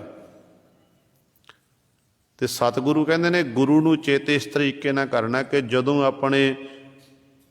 ਤੂੰ ਆਪਣੀ ਚਾਕਰੀ ਕਰਨ ਲੱਗਿਆ, ਜਿਹੜੀ ਤੈਨੂੰ ਕੁਰਸੀ ਬਖਸ਼ੀ ਹੈ ਪਰਮਾਤਮਾ ਨੇ, ਜਿਸ ਕੁਰਸੀ ਉੱਤੇ ਬੈਠ ਕੇ ਤੂੰ ਆਪਣਾ ਕੰਮ ਕਰਦਾ, ਮਹੀਨੇ ਬਾਅਦ ਤਨਖਾਹ ਲੈਂਦਾ ਏ, ਉਸ ਕੁਰਸੀ ਉੱਤੇ ਬੈਠ ਕੇ ਤੂੰ ਬੈਠਣ ਤੋਂ ਪਹਿਲਾਂ ਉਸ ਮਾਲਕ ਨੂੰ ਚੇਤੇ ਕਰ ਕਿ ਮੇਰੇ ਮਾਲਕ ਜੀ ਤੇਰਾ ਧੰਨਵਾਦ ਹੈ, ਤੈਂ ਬੈਠਣ ਲਈ ਮੈਨੂੰ ਇਹ ਕੁਰਸੀ ਦਿੱਤੀ ਹੈ, ਇਹ ਮੈਨੂੰ ਤੈਂ ਚਾਕਰੀ ਬਖਸ਼ਿਸ਼ ਕੀਤੀ ਹੈ। ਇਸ ਕੁਰਸੀ ਉੱਤੇ ਬੈਠ ਕੇ ਮਾਲਕ ਜੀ ਮੈਂ ਉਹ ਕੰਮ ਕਰਾਂ ਜਿਹੜਾ ਕੰਮ ਧਰਮ ਦਾ ਹੋਵੇ, ਉਹ ਕੰਮ ਕਰਾਂ ਜਿਸ ਕੰਮ ਨੂੰ ਕਰਨ ਦੇ ਨਾਲ ਦੂਜੇ ਦਾ ਦਿਲ ਨਾ ਦੁਖਾ ਸਕਾਂ। ਜਦੋਂ ਆਪਣੀ ਫੈਕਟਰੀ ਵਿੱਚ ਗਿਆ, ਕਾਮੇ ਲੱਗੇ ਹੋਏ ਨੇ, ਕੰਮ ਕਰ ਰਹੇ ਨੇ, ਤੇ ਉਦੋਂ ਵੀ ਬੈਠਣ ਤੋਂ ਪਹਿਲਾਂ ਅਰਦਾਸ ਬੇਨਤੀ ਕਰ, ਤੇ ਕਾਰੋਬਾਰ ਨੂੰ ਦੇਖ ਕੇ ਇਹ ਆਖ ਕਿ ਸੱਚੇ ਪਾਤਸ਼ਾਹ ਤੇਰਾ ਸ਼ੁਕਰ ਹੈ, ਤੈਂ ਮੇਰੀ ਰੋਜੀ ਰੋਟੀ ਲਈ ਮੈਨੂੰ ਕਾਰੋਬਾਰ ਦੇਣਾ ਕੀਤਾ ਹੈ। ਗੁਰੂ ਚੇਤੇ ਆ ਗਿਆ ਨਾ, ਕਾਰੋਬਾਰ ਵੱਲ ਦੇਖ ਕੇ ਗੁਰੂ ਚੇਤੇ ਆ ਗਿਆ। ਤੇ ਸਤਿਗੁਰੂ ਕਹਿੰਦੇ ਇਸ ਤਰੀਕੇ ਨਾਲ ਤੂੰ ਕਾਰ ਵਿਹਾਰ ਕਰ। ਜਦੋਂ ਕਾਰ ਵਿਹਾਰ ਇਸ ਤਰੀਕੇ ਨਾਲ ਕਰੇਗਾ, ਫਿਰ ਤੇਰੇ ਗੁਰੂ ਪਾਤਸ਼ਾਹ ਨੇ ਕਿਰਪਾ ਕਰਨੀ ਹੈ, ਤੈਨੂੰ ਬਰਕਤਾਂ ਤੇਰੀ ਝੋਲੀ ਵਿੱਚ ਭਰ ਦੇਣੀਆਂ, ਤੇਰੀ ਝੋਲੀ ਭਰ ਜਾਵੇਗੀ।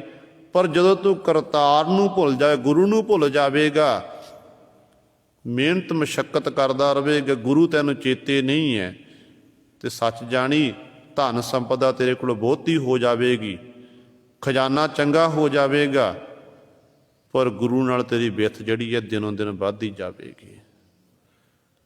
ਧਨ ਸੰਪਦਾ ਵੀ ਕਮਾਣੀ ਹੈ, ਨਾਲ ਆਪਣੇ ਗੁਰੂ ਨੂੰ ਵੀ ਚੇਤੇ ਕਰਨਾ ਹੈ। ਫਿਰ ਗੁਰੂ ਨੇ ਬਰਕਤਾਂ ਪਾਣੀਆਂ ਨੇ, ਬਖਸ਼ਿਸ਼ ਫਿਰ ਗੁਰੂ ਦੀ ਹੋਣੀ ਹੈ। ਤੇ ਸਤਿਗੁਰੂ ਮਹਾਰਾਜ ਕਿਰਪਾ ਕਰਦੇ ਨੇ। ਕਹਿੰਦੇ ਪਰ ਜੀਵ ਮਨਮੁਖ ਜੀਵ ਨੇ ਕੀ ਕੀਤਾ? ਕਹਿੰਦੇ ਮਾਇਆ ਦੇ ਮੋਹ ਵਿੱਚ ਹੀ ਲੱਗ ਗਿਆ, ਚਿੱਤ ਵਿੱਚ ਕਹਿੰਦੇ ਅਨੇਕਾਂ ਪ੍ਰਕਾਰ ਦੇ ਬੇਕਾਰ ਸੋਚਦਾ ਹੈ। ਇਸ ਤਰ੍ਹਾਂ ਆਪਣੇ ਜੀਵਨ ਨੂੰ ਵਿਅਰਥ ਗਵਾ ਲਿਆ। ਥਿਰ ਸਾਚਾ ਸਾ ਲਾਹੀ ਸਦਹੀ, ਜਿਨ ਗੁਰ ਕਾ ਸ਼ਬਦ ਪਛਾਤਾ ਹੈ। ਗੁਰੂ ਪਾਤਸ਼ਾਹ ਜੀ ਬਖਸ਼ਿਸ਼ ਕਰਦੇ ਹਨ, ਕਹਿੰਦੇ ਨੇ ਜਿਨ੍ਹਾਂ ਨੇ ਗੁਰੂ ਦੇ ਸ਼ਬਦ ਨੂੰ ਪਛਾਣਨਾ ਕੀਤਾ, ਗੁਰੂ ਦੇ ਸ਼ਬਦ ਨਾਲ ਜਿਹੜੇ ਜੁੜੇ ਨੇ, ਸ਼ਬਦ ਦੀ ਵਿਚਾਰ ਕਰਦੇ ਹਨ, ਉਹਨਾਂ ਨੇ ਫਿਰ ਥਿਰ ਸਾਚਾ ਸਾ ਲਾਹੀ ਸਦਹੀ, ਸਦਹੀ ਸਦੀਵੀ ਕਾਲ ਲਈ ਸੱਚੇ ਪਰਮੇਸ਼ਰ ਵਾਹਿਗੁਰੂ ਦੀ ਸਿਫਤ ਸਲਾਹ ਕੀਤੀ ਹੈ, ਉਸ ਮਾਲਕ ਦੀ ਵਡਿਆਈ ਕੀਤੀ ਹੈ, ਉਹਦੇ ਗੁਣਾਂ ਦਾ ਉਹ ਗੈਣ ਕਰਦੇ ਰਹੇ। ਇਹ ਗੁਰੂ ਸਵਾਰੇ ਪਾਤਸ਼ਾਹ ਮਹਾਰਾਜ ਨੇ ਸਾਡੇ ਉੱਤੇ ਬਖਸ਼ਿਸ਼ ਕੀਤੀ ਹੈ। 3 ਬੰਦਾਂ ਦੀ ਵਿਚਾਰ ਪਾਤਸ਼ਾਹ ਨੇ ਕਰਵਾਈ ਹੈ। ਬਾਕੀ ਰਹਿੰਦੇ